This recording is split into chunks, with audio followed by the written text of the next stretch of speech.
নমস্কার সবাইকে। আমি অর্পিতা রান্নাঘরে বাঙালিয়ানাতে আপনাদের আবার স্বাগত জানাই। আজকে এসেছি ঠান্ডার একটি হেলদি এবং সুস্বাদু একটি লাড্ডুর রেসিপি নিয়ে। এটি ছোট থেকে বড় বয়স্ক সবার জন্যই খুব স্বাস্থ্যকর। বিশেষ করে যাদের জয়েন্ট পেন আছে তাদের জন্য তো খুবই উপকারী। এই উপকরণগুলি দিয়েই আমি লাড্ডুটি তৈরি করব। এখানে আমি কড়াইটা ভালো করে গরম করে কিছুটা পরিমাণ ঘি নিয়ে ঘিটা ভালো করে গরম করে নেব। ঘি ভালো করে গরম হয়ে গেলেই আমি প্রথমে অল্প অল্প করে গোঁদগুলো ভেজে নেব। একসাথে বেশি করে গোঁদ দিলে একটার সাথে আরেকটা লেগে যাবে, ভালো করে ভাজা হবে না। গোঁদগুলি গরম ঘিতে দেওয়ার পরেই একদম পপকর্নের মতন ফুলে যাবে। একটু লাল করে ক্রাঞ্চিনেস আসা পর্যন্ত আমি গোঁদগুলোকে ভেজে নেব। 2-3 মিনিট সময় লাগে গোঁদগুলোকে ভাজতে।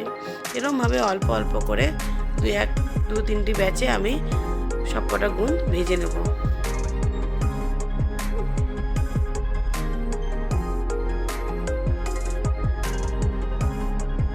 একটু খাটনি লাগে ঠিকই, কিন্তু খুবই স্বাস্থ্যকর এই লাড্ডুটি, গোঁদের এই লাড্ডু। গোঁদগুলো ভালো করে ভাজা হয়ে গেলে তারপরে একটি ম্যাশার দিয়ে আমি গোঁদগুলোকে ভালো করে ম্যাশ করে নেব। মিক্সিতে দিলেও করা যায়, কিন্তু বেশি ম্যাশ হয়ে যাবে, সেটি খেতে ভালো লাগবে না। একটু একটু গোঁদ মুখে পড়লে বেশ ভালো লাগে।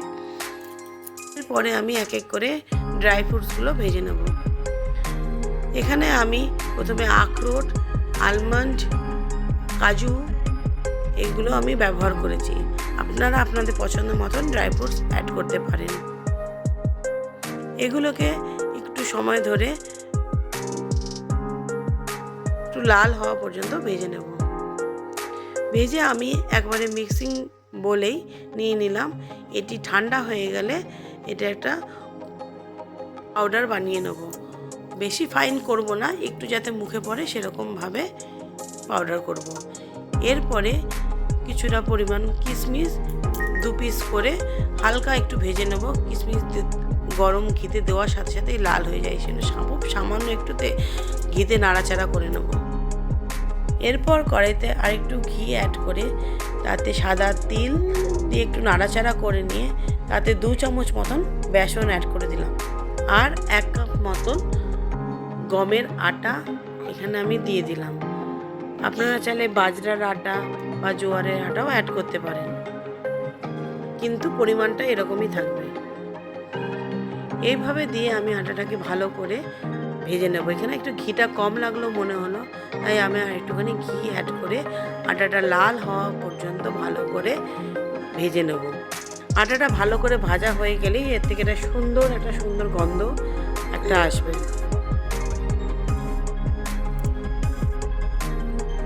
এভাবে লো টু মিডিয়াম ফ্লেমে আমি আটাটাকে লাল করে ভেজে নেব। ফ্লেম বাড়িয়ে দিলে আটাটা সঙ্গে সঙ্গে লাল হয়ে পুড়ে যাবে।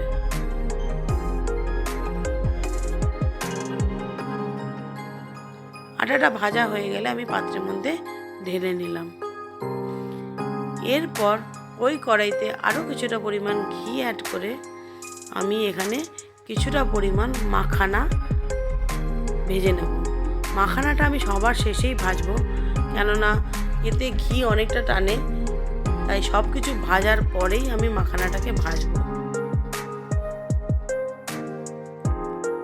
এরকম ধীরে ধীরে মাখানাটাও ক্রাঞ্চিনেস আসা পর্যন্ত ভেজে নেব।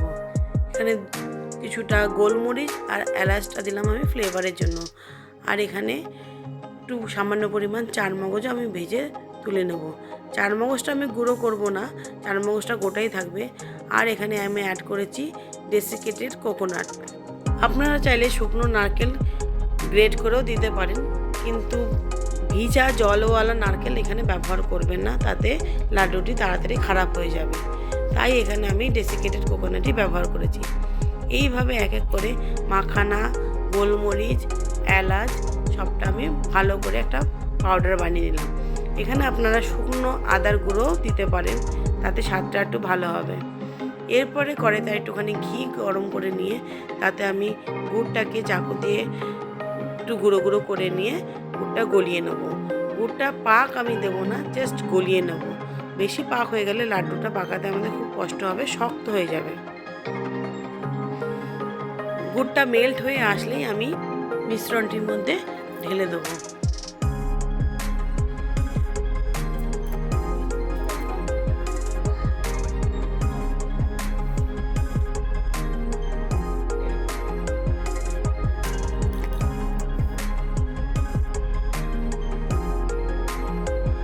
গুড়টা খুব গরম থাকবে, তাই খুব সাবধানে গুড়টা মিশ্রণটার মধ্যে দিতে হবে। একটু ঠান্ডা হয়ে আসলেই ভালো করে নাড়াচাড়া দিয়ে আমরা এক এক করে লাড্ডুটা বাইন্ড করে নেব। খুব সাবধানে এখানে হাতটা দিতে হবে, কেননা গুড়টা খুব গরম, হাতের মধ্যে লেগে যাবে।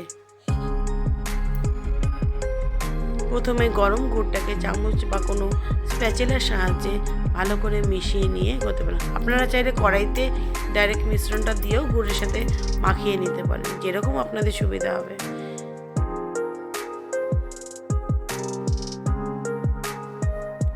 এখানে যদি মনে হয় যে পাক হচ্ছে না, তাহলে আর একটু ঘিয়ের ব্যবহার করে নিতে পারেন। ঘি দিলে পাকটা আরও সহজ হবে। এইভাবে আমি এক এক করে লাড্ডুগুলো বানিয়ে নেব।